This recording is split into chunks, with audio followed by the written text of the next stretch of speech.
Hey, it's Elizabeth Cronise McLaughlin. It is a historic day. Welcome to Resistance Live. It's the 31st of October, 2019. Happy Halloween, everybody. First things first, while you're all logging in, we're down to just 6 days to get into our Rise Activist Leader Bootcamp heading into 2020. You can find out everything you need to know there about that at GaiaLeadershipProject.com/rise. I want to note that today's vote could not have taken place were it not for people who got out the vote in 2018. So I just want to, I know we have a lot of people here who canvassed and worked for candidates and all that other sort of stuff in 2018. I did that myself. I want very much to just shout out, as I always do, that participatory democracy is required at this moment in time. Not only is our democracy founded on it, but it's really necessary. If you have any question about the work that you're planning on doing in 2020 to make sure that our democracy is secure, I highly recommend that you get in on this course. GaiaLeadershipProject.com/rise. We have 628 grads of that program since 2017 who have all made a massive difference, including to turn out the House in 2018 to get us where we are today. So many thanks to all of you. And I want to encourage everybody to kind of check out the program. 6 days left to register. Okay. It's a historic day in America. You all know that. We have just within the last half an hour had a vote to proceed with the impeachment resolution that was on the floor of the House. That, by the way, is the vote that we discussed yesterday on the procedures for public hearings. So we've had a bunch of questions about that. I want to say a couple of things about it at a 30,000-foot level and then a couple of things about it specifically. So the vote went largely along party lines. There were 2 Democrats who voted against it. That is Representative Peterson from Minnesota and Representative Van Drew from New Jersey. Those are not big surprises, but you know, if anybody wants to primary a candidate, those would be the 2 that I would recommend for 2020. Okay. All the Republicans voted against the resolution. Now, I want to mention something very specific about that, because there are a bunch of you this morning who were like, oh, I'm really afraid of what this means for a vote in the Senate. Do not be. They're 2 totally different things. And I will just add one other thing here. We are in a place where this particular vote, from the standpoint of procedure, is going to have a significant amount of blowback on the Republicans, because their whole defense of the president through this entire Ukraine scandal has not been about the president's conduct. It's been about open hearings. And today's vote was for open hearings. So they're in a position now where they've said, you know, we due process, open hearings, everybody has a right to see what's going on. And now today they have all voted against that. It looks really bad. I mean, their strategy is not holding water right now with the general public. And I will also just remind you all that in the House, to impeach the president in order to get to a trial in the Senate, we only need a simple majority, and we've got it. So you don't have to worry about those reps in the House who are going to vote against this, right? Like where we are headed now is toward public hearings and then a vote on articles of impeachment on the floor of the House. A number of you had questions about what those articles of impeachment might look like, what they might include. There are literally at this point roughly 24 arguable criminal offenses by this president. Not all of them will be included in articles of impeachment in this instance. Pelosi has already indicated that she's going to go narrow on this, that the articles of impeachment will relate specifically to Ukraine. That does not preclude future articles of impeachment in the event that there is a decision that those are necessary. You all know that my viewpoint on this from the very beginning of this process has been that the tight, narrow allegations that are easily understood by the general public, that have evidence behind them, that are irrefutable, is the best strategy. We don't want to get bogged down in 16 million allegations, even though I know that there are some of you that might want that. The easiest means to get this president impeached is to have a very narrow, tight set of articles of impeachment with irrefutable evidence behind them that cannot be disputed. That includes, by the way, written records and tapes, and that basically puts the Republicans in exactly the position they're in right now, which is not having a leg to stand on the actual substance of the criminal allegations. Okay, so where we are today is a very significant procedural step. Please remember that the next stage of this is going to be public hearings, then articles of impeachment filed in House Judiciary. Those will be voted out of House Judiciary. There's no question that's going to pass. And then they will be voted onto the floor of the House, where there's also no question that that's going to pass. So that means, and again, it seems at this point quite obvious that where we are going to be by the end of this year, if not quite significantly before that, assuming the president does not resign, is in a trial on the floor of the Senate. So I want to make something very clear, because there were a series of questions on the feed this morning. Somebody watched a podcast, I have no idea what this podcast is, that had a lot of misleading information in it about the way in which a Senate impeachment trial is held. So I want to tell you all, first and foremost, it is in the Constitution of the United States that in the event that the president is tried on the floor of the Senate, the Chief Justice of the Supreme Court oversees the trial. Not Mitch McConnell, not anybody else, not the Vice President, the Chief Justice of the Supreme Court. Our Chief Justice right now, as you all may know, is John Roberts. He was one of the youngest nominated justices to the Supreme Court. He is the current Chief Justice of the Supreme Court. He is a traditionalist. That does not mean that he is in Trump's pocket. He was nominated under Bush. Okay, so we're in a situation now where we have strict literal constitutional interpretation from the top of the Supreme Court, and that person will be the person who sits as the judge, so to speak, overseeing the Senate trial. Mitch McConnell does have some control over the rules, but he does not have control over the trial itself. So, and this is yet another reason why you've got to be really careful about the media sources that you consume on this sort of stuff right now. Anybody who's out there suggesting that Mitch McConnell is running an impeachment trial, that's not true. That's not how it works. Like, it's literally in the Constitution of the United States that the impeachment trial is governed by the Chief Justice of the Supreme Court. That's part of our balance of power, by the way. So it is critically important to understand how this is going to work. In the event that we end up there, we may not. Okay, Melissa, I hear that it's an NBC News podcast, but if they're saying Mitch McConnell is running it, it's not accurate. Literally, I posted this on the question feed. I cited you the clause in the Constitution of the United States that says that that the Chief Justice oversees the trial. It's how it works. It's like a clause in the Constitution. All right. So in any event, a couple of other things that I want you all to be aware of. Part of what is happening now in this process is not actually legitimately necessary as we push toward impeachment. So this is one thing I want to make you all aware of from the standpoint of how the procedure is likely to work going forward. So the House now has all the evidence they need to actually impeach the president. These depositions that have taken place behind closed doors are admissible evidence. They are recorded under oath with cross-examination, and they have been sworn to truth, whole truth, and nothing but the truth. Those depositions could be used to support articles of impeachment. We don't really need public hearings. But as I have said from the very beginning, from all the way back in 2017, impeachment is both a political and a legal animal. So the point of public hearings is to get the weight of public opinion that may not, notwithstanding the fact that only like 29% of the, or 26% was what we said yesterday from that most recent poll, support what the president is doing right now with regard to impeachment. The public hearings are going to be designed to sway opinion. So one of the things that means is that everything that was required to be discussed in these depositions, which are more of a sort of like fact-finding mission, may not need to be discussed in these public hearings. And one of the things that's really interesting about the lawyers who are working behind the scenes here advising House Intel is they are doubtless thinking about, like, what's the best evidence that we need to present in these public hearings to make the most significant impact about why the president has to be removed. That, by the way, ladies and gentlemen, is pure trial strategy. I was sitting here thinking this morning about all those many court hearings and trials that I had to get ready for, and how you would decide when you were writing out your questions for your witnesses at trial, how you were going to create the most significant dramatic impact for the jury. Of course, in the House, the jury is really like the people who we already know are going to vote to impeach him. So really what they're trying to do here is treat the general public as if they're a jury. And obviously some of what they're doing is also going to be designed to hit the Senate, because fundamentally the real trial here is going to take place on the floor of the Senate if the president doesn't resign. And so you can rest assured that we are in for some very dramatic moments as these hearings become public. And that's going to be for a reason. I would just say that, like, assuming the president doesn't resign between now and then, you really should clear your calendar for like mid-November because it's going to be kind of nuts. And my expectation is that there will be a lot of like not to be missed moments in the House of Representatives, very shortly.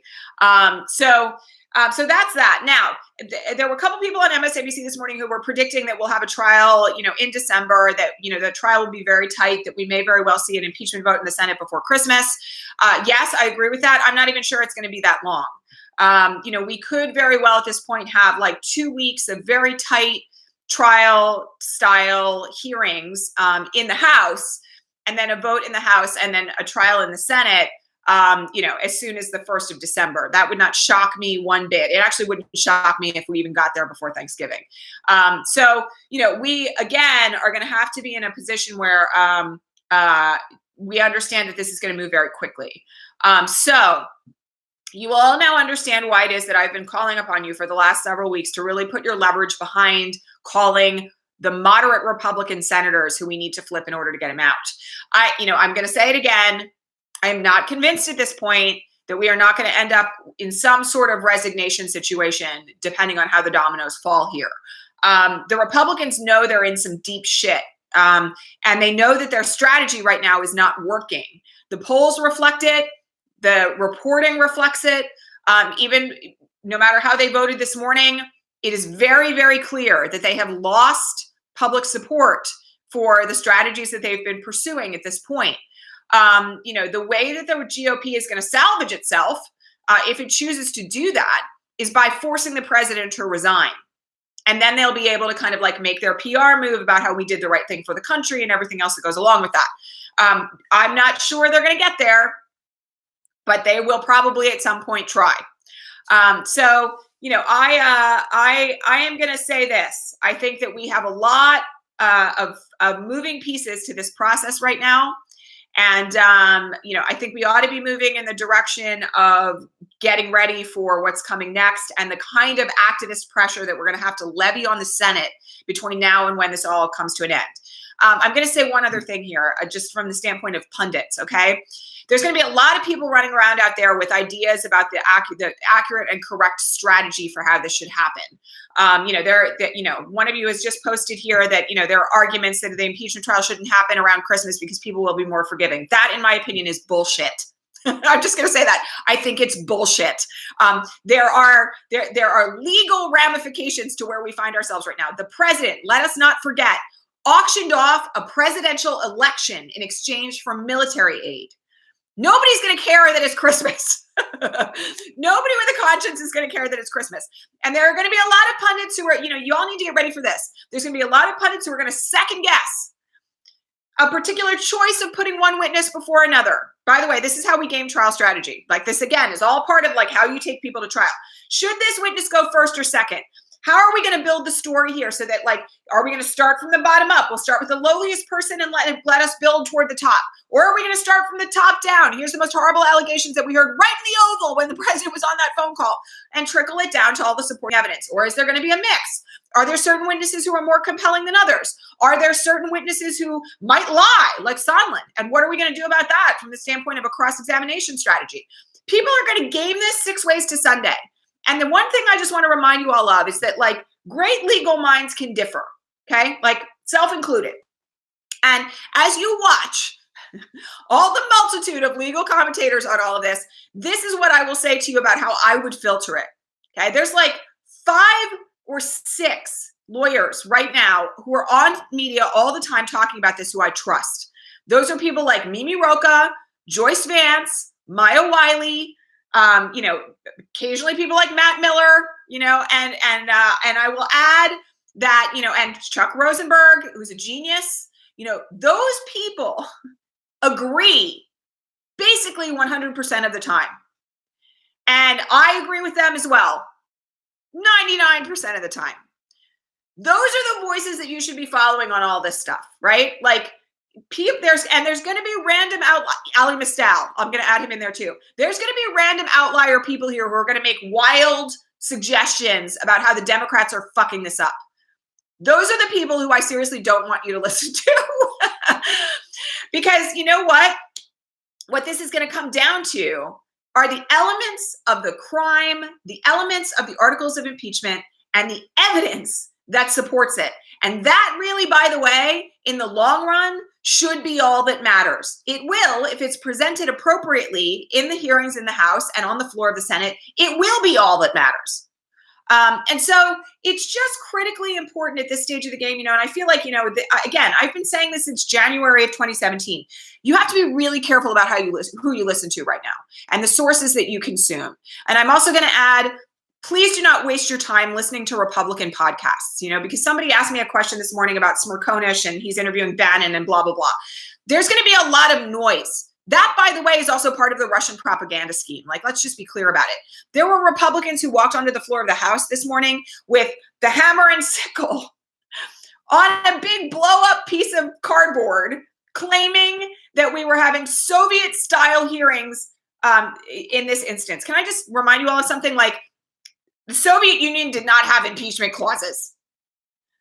We're going to hear a lot of junk. There's going to be a lot of attempts on the right wing to throw shit into this conversation that takes the process off track. Please don't waste your time with that. I literally, there's a part of me that's like, we have so many better things to be doing with our time right now than listening to the garbage and the propaganda that's coming out of their side. There's no reason to do it. It's not going to educate you. It's not going to make you more informed. It's certainly not going to take all of this from the standpoint of, how we should be putting things into play from an activist standpoint in a direction that's going to be helpful. So let me just say this, Rose, since you're going to argue with me about Christmas, I don't agree with Ari Melber most of the time. So, whomever said it on the panel, that's fine. It's still one lawyer's opinion. And we should not be telling Nancy Pelosi to not impeach the president when there are lives on the line. Let's not forget, there's still concentration camps being run in this country. And none of that is going to change until the president is out of office, because somebody's a little bit worried that their compassion strings might be tugged come Christmas. That's just it's not a viable trial strategy. It's not a viable impeachment strategy. That's an opinion from out of left field that makes no sense to me. And let me just say this, by the way, it's not like when you're trying a case in federal court, the judge says, oh, we're going to have to bump the trial past Christmas because the jurors might be a little bit too sympathetic. It doesn't work like that. These are not arguments that we should be applying in any way, shape, or form to the application of the law and the facts to whether or not this president should be removed. Okay. Other things that I want to talk about today, because there are some other very specific and very important breaking news developments that you should all be aware of. Last night, there was a very significant story that broke in the New York Times about John Eisenberg, who is the deputy White House counsel. Apparently, at the time that this call happened on July 25th, the folks who from our national security agencies who were involved in that call got very, very upset about what happened on that call itself. Vindman went to the deputy White House counsel for the second time and said, what the president is doing here is illegal. And he was not the only person in this mix by a long shot who raised the prospect of the president's illegality, before folks who should be charged with enforcing the law. Apparently, Eisenberg was the person who then took it upon himself to remove the transcript from the normal chain of record keeping inside the White House to this secret server. I will remind you all, there are other calls with foreign leaders on this secret server that have not yet been accessed by the public or by the House. They include calls with MBS, with Putin, with Xi, potentially with Kim Jong-un, we don't know. And we have no idea what kind of promises the president made on those phone calls either. Eisenberg's actions in this regard are arguably disbarable. They may actually also be criminal from the standpoint of obstruction of justice. This is explosive, but let me just say the other thing here. If you go read that article from the New York Times last night, one of the things that will strike you about it is that there were screaming arguments inside meetings between the people who are currently standing up for the rule of law in these depositions in the House and the White House officials who are subject to Trump's will. And there are stories in there about 2 Ukrainian officials being inside the White House, fights breaking out in those meetings over the things that were being said by Sondland to them, things along the lines of, you're going to have to engage in this investigation of the Bidens if you want to sit down with the president, where Fiona Hill got very angry and very heated. Y'all should go read it, because the other thing that it makes very clear is that there is a cadre of people, there's a cadre of people inside our intelligence agencies who have been fighting for months to try to hold this president accountable for this particular course of criminal conduct. And they have been stymied at every level until now by the officials in the White House who are more loyal to the president than they are to our democracy. It's an incredible story, and I really encourage you all to go watch it. Yes, Lawrence Tribe, of course, that's a given. In any event, I want to just remind you all that the devolution of this story with regard to Ukraine continues to this day. And every day, there's more breaking news and more facts about it that are ever more damning for the president and the White House staff. We are so far from this story being over, and I said it yesterday, and it feels very important to say it again today. We're in a position now where we've got years ahead of us of potential criminal prosecutions of people who have enabled this president after he is removed from office or resigns. This story is so far from over. And, I said it yesterday, I'm going to say it again. There were 69 indictments in Watergate. Those prosecutions went on for ages, like years and years. I think it was almost a decade before they were done. With regard to those involved in upholding the president's criminal activities when it was Nixon. We've got a long way to go here. And there is still so much that we don't know about the course of conduct here. Like somebody asked me today, why is it that the president ended up releasing that military aid to Ukraine in September? We don't have any idea. I mean, I have a suspicion. My suspicion is that someone went to him, possibly McConnell, and said, you're in a world of hurt about this, and you better stop because it's going to get bad. And that very well, by the way, keep in mind, that happened 2 days before the whistleblower complaint broke. Devin Nunes is still the ranking minority member on the House Intelligence Committee, which got word that the whistleblower complaint was coming in advance. We already know that Nunes has been kind of like leaking information about stuff, false and true information, to the press and to the president. Who knows? So there's way more to come on this, but I really want to encourage all of you to go read the story about Eisenberg that broke last night in the New York Times, broke very late. The other bit of breaking news today that you all should be aware of is that there's news this morning that the president has offered RNC funds to senators who come out in favor of impeachment. That's bribery. Not his money, but it's the RNC money and it's bribery. And I'm going to just add one other thing here. I will remind you all the exact words of the Constitution on impeachment. The president shall be impeached, shall, not optional, shall be impeached for treason, bribery, and high crimes and misdemeanors. So, again, we're in a situation where there are new crimes happening in real time every single day. And all of those could potentially lead to the impeachment of the president. All right. Twitter banned all political ads yesterday. This, by the way, was a very brave and significant act by Jack Dorsey and his team.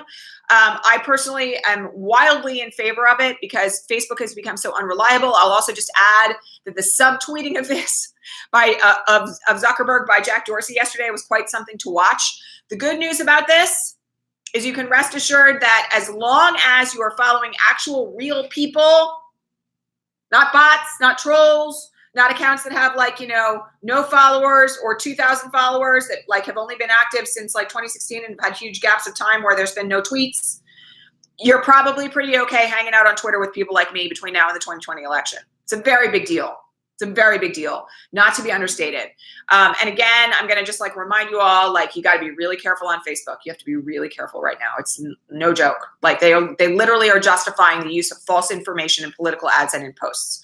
And by the way, there was a little bit of breaking news yesterday that a lot of people didn't follow, that there are five separate groups right now that have been linked back to white supremacist organizations that are arguably looking like straightforward, normal political pages. So if you happen to be in a group that was started by somebody you don't know and that is fronting information that appears to be political and may or may not be reliable, I would really encourage you not to hang out in places like that on Facebook at this moment in time. All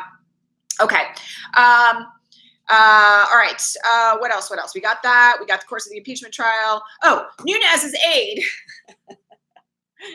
So one of the things we learned yesterday about Vindman's testimony is that Nunes has this aide of Nunes's who's now wrapped up in all this kind of I'm leaking false information sort of stuff, pretended to be the U.S. envoy to Ukraine and sat in on a meeting with the president that they kept Vindman out of because they were worried that Vindman was going to actually tell the president the truth.